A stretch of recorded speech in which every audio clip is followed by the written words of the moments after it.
Hi, എന്റെ പേര് എബിൻ എന്നാണ്. ഞാനിപ്പോ റീബോക്കിലാണ് വർക്ക് ചെയ്യുന്നത്. ഇപ്പം നമ്മൾ സ്റ്റാർട്ട് ചെയ്തേ ഉള്ളൂ. റീബോക്ക് സ്റ്റാർട്ട് ചെയ്തേ ഉള്ളൂ. ഇവിടെ തൃശ്ശൂർ സ്റ്റാർട്ട് ചെയ്തേ ഉള്ളൂ. ഒരു മന്ത് കഴിഞ്ഞു. ഒരു മന്തായിട്ട് ഞാൻ ഇവിടെ ഉണ്ട്. റീബോക്ക് നമുക്ക് സ്റ്റാർട്ട് ചെയ്ത് 1958 JW പോസ്റ്റേഴ്സ് ആൻഡ് സൺസ് ആണ് സ്റ്റാർട്ട് ചെയ്തത്. 2014 19 തുടങ്ങി നമുക്ക് ആഡിഡാസിന്റെ കീഴിലായിരുന്നു ഇത്. പിന്നെ അത് കഴിഞ്ഞ് ഇന്ത്യയില് ആദിത്യ ബിർള നമ്മള് ഷെയർ എടുത്തിട്ട് ആദിത്യ ബിർളയാണ് ഇപ്പം ഇവിടെ റീബോക്ക് ആദിത്യ ബിർള ഫാഷൻ ഇപ്പം റീബോക്ക് എടുത്തിട്ട് അപ്പം നമുക്ക് സ്റ്റോക്കും കാര്യങ്ങളെല്ലാം വരുന്നത് ആദിത്യ ബിർള ഫാഷനിലാണ് വരുന്നത്. ഞാൻ റീബോക്ക് ചൂസ് ചെയ്യാനുള്ള കാരണം വെച്ചാൽ ഞാൻ ഫോമൽ ഒരു ഡെക്കാത്തലോൺ മെമ്പറാണ്. എനിക്ക് സ്പോർട്ടാണ് ഇഷ്ടം. എന്റെ സ്പോർട്സ് ആണ് ഫീൽഡ്. സോ ഞാൻ സ്പോർട്ടിലേക്ക് തന്നെ റീബോക്കിലേക്ക് തന്നെ മൂവ് ചെയ്തു. റീബോക്ക് നല്ലൊരു ഓപ്ഷൻ ആയിട്ട് തോന്നി. റീബോക്കിലേക്ക് ഞാൻ മൂവ് ചെയ്തു.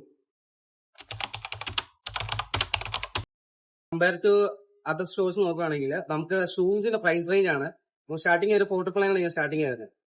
റണ്ണിങ് ഷൂസ് ആണെങ്കിലും ഈവൻ ഇപ്പൊ നമുക്ക് ഒരു ക്ലാസിക്സ് നമുക്കിവിടെ 3 കാറ്റഗറി വരുന്നുണ്ട്. ഒന്ന് ക്ലാസിക്സ്, വോക്കിങ്, പിന്നെ റണ്ണിങ് ആണ് വരുന്നത്. ക്ലാസിക്സ് നമുക്ക് സ്റ്റാർട്ട് ചെയ്യുമ്പോഴേക്കും ഒരു 299 സ്റ്റാർട്ടിങ് വരുന്നുണ്ട്. പിന്നെ നമുക്കിവിടെ വോക്കിങ് വരുന്നുണ്ട്. വോക്കിങ് ഒരു 3599 വരുന്നുണ്ട്. പിന്നെ റണ്ണിങ് മുകളിൽ വരുമ്പോഴേക്കും 499 മുകളിൽ വരുന്നുണ്ട്. കൂടുതലായിട്ടെന്ന് വെച്ച് കഴിഞ്ഞാൽ കമ്പയർ ടു അതർ സ്റ്റോഴ്സ് വരുമ്പോൾ പ്രൈസ് റേഞ്ച് ആണ്. അവിടെ വരുമ്പോഴേക്കും ഓൾമോസ്റ്റ് ഒരു 799, 899 ആ റേഞ്ചിൽ വരും. ആ ഒരു റേഞ്ചിലുള്ള പ്രോഡക്റ്റ് വരുമ്പോഴേക്കും ആൾക്കാർക്ക് നമുക്ക് 499 മോഡൽ ഇവിടെയാണ്. അപ്പം അവര് അവിടെ നോക്കി കഴിയുമ്പോഴേക്കും എത്ര റേഞ്ച് പ്രൈസ് റേഞ്ച് ആണ്, സ്വാഭാവികമായിട്ടും പ്രൈസ് റേഞ്ചിൽ ആ ഒരു പ്രൈസ് റേഞ്ചിലുള്ള സാധനം ഇവിടെ നമുക്ക് കിട്ടും. അപ്പം നേരെ കൺവേർട്ട് ചെയ്ത് കൂടി ആൾക്കാർ വരും. കൂടുതൽ നമുക്ക് ആൾക്കാർ വരുന്ന വെച്ചാൽ 90-80 ഉള്ള കസ്റ്റമേഴ്സ് ആണ് വരുന്നത്.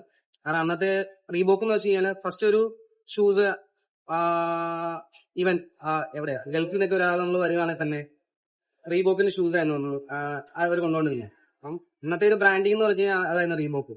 ഇപ്പോഴാണ് അഡിഡാസ്, പ്യൂമ അങ്ങനെയുള്ള സാധനങ്ങൾ വന്ന് ആൾക്കാർക്ക് ഇപ്പൊ 2K ജനറേഷനൊക്കെ അവർക്കറിയുന്നത് കൂടുതൽ പ്യൂമ അഡിഡാസും ആയിരിക്കും. പക്ഷെ നമുക്ക് ഒരു 98 ഉള്ള മുകളിൽ അല്ലെങ്കിൽ 94 ഉള്ള കിഡ്സിനൊക്കെ എല്ലാം അറിയാവുന്ന റീബോക്കാണ്. കൂടുതൽ നമുക്ക് അങ്ങനെ വരുന്ന പ്രായമുള്ള കസ്റ്റമേഴ്സ് വരികയാണെങ്കിൽ അവർ റീബോക്കാണ് ചൂസ് ചെയ്യുന്നത്. കാരണം അവർ പണ്ട് തുടങ്ങി കേട്ടുള്ള ബ്രാൻഡ് എന്ന് വെച്ചാൽ റീബോക്കാണ്. അപ്പം അവർക്ക് ഫെമിലിയർ ആയിട്ടില്ല, പ്യൂമ അഡിഡാസ് എന്ന് പറഞ്ഞാൽ ഫെമിലിയർ ആയിട്ടില്ല. അവരെന്ന് കഴിയുമ്പോൾ റീബോക്കാണ് ചൂസ് ചെയ്യുന്നത്. കൂടുതലും വോക്കിംഗ് ഷൂസ് ആണ് കംഫർട്ടബിൾ അവർക്ക് അതായിരിക്കും. വോക്കിങ്ങിനൊക്കെ ചെയ്യാൻ കംഫർട്ടബിൾ ആയിരിക്കും. നേരത്തെ അവർ മേടിച്ചുകൊണ്ടിരിക്കുന്ന റീബോക്ക് ആയതുകൊണ്ട് സ്വാഭാവികമായിട്ട് ചൂസ് ചെയ്യുന്നവരെ റീബോക്കിന്റെ വോക്കിംഗ് ഷൂസ് ആയിരിക്കും. പിന്നെ നമുക്ക് പിന്നെ വരുന്ന വെച്ചാൽ ഇതുപോലത്തെ സ്ലിപ്പേഴ്സ് വരുന്നുണ്ട്, സ്ലൈഡ്സ് വരുന്നുണ്ട്, അത് യൂസ് ചെയ്യുന്നുണ്ട്.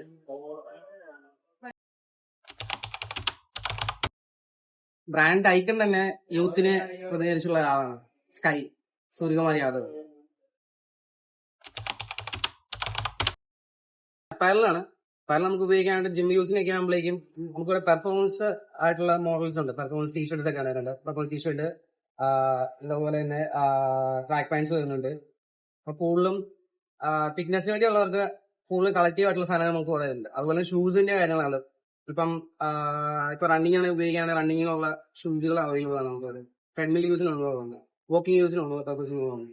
പിന്നെ ഈവൻ ഇപ്പൊ ഒരു ഒക്കേഷണൽ ലൈനിൽ യൂസേഴ്സ് ഒക്കെ വന്നു കഴിയുമ്പോഴേക്കും ഒരു ക്ലാസിക്സ് മോഡൽ അവർക്ക് ഇട്ടുകൊണ്ട് പോകുന്നതെങ്കിൽ നമുക്കിവിടെ ക്ലാസിക്സ് മോഡൽ അവൈലബിൾ ആണ്.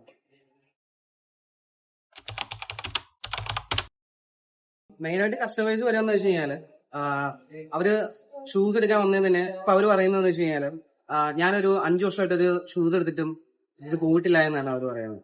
അതും കുറച്ച് പ്രായമുള്ളവരാണ്. അപ്പൊ ആ ഒരു ബ്രാൻഡിങ് ആണ് പണ്ട് തുടങ്ങിയപ്പോൾ റീബോക്കിനുള്ളത്. അവര് വന്നിട്ട് അവരുടെ ഒരു വിശ്വാസം ആയിരുന്നില്ല. അതെന്ത് റീബോക്ക് എന്നുള്ള സാധനം 5 വർഷം ഉപയോഗിച്ചിട്ട് പോകുന്നില്ല, നല്ല ഷൂസ് ആണെന്നുള്ളതാണ്. അതാണ് മെയിനായിട്ട് ഞങ്ങൾക്ക് പറയാനുള്ളത്. അതിൽ വിശ്വസിച്ചിരിക്കുന്നതുകൊണ്ട് അവരതൊന്നും എടുക്കും. നമ്മുടെ കസ്റ്റമേഴ്സിന്റെ ഷോപ്പിംഗിന്റെ എക്സ്പീരിയൻസ് നമുക്ക് ടാഗ് ചെയ്യാനായിട്ട് നമുക്ക് ഒരു കാർണിവൽ സർവീസ് എന്ന് പറഞ്ഞ ഒരു ആപ്പ് ഉണ്ട്, ഒരു ആപ്ലിക്കേഷൻ ഉണ്ട്. അപ്പൊ നമുക്ക് കസ്റ്റമേഴ്സിന്റെ ഫീഡ്ബാക്ക് നമുക്ക് ഇവിടെ മെൻഷൻ ചെയ്യാം. ഷോപ്പിംഗ് ചെയ്യുന്നുണ്ടായിരുന്നു അതിനകത്ത് വരുമ്പോൾ ഫസ്റ്റ് തന്നെ നമുക്ക് പറയാനുണ്ട് based on the experience would you recommend the Reebok to friends and family എന്ന് പറഞ്ഞ ഓപ്ഷൻ ഉണ്ട്. അത് നമുക്ക് 0 to 10 വരെയുള്ള സ്കെയിലിൽ നമുക്ക് അവരുടെ ഫീഡ്ബാക്ക് മെൻഷൻ ചെയ്യാം.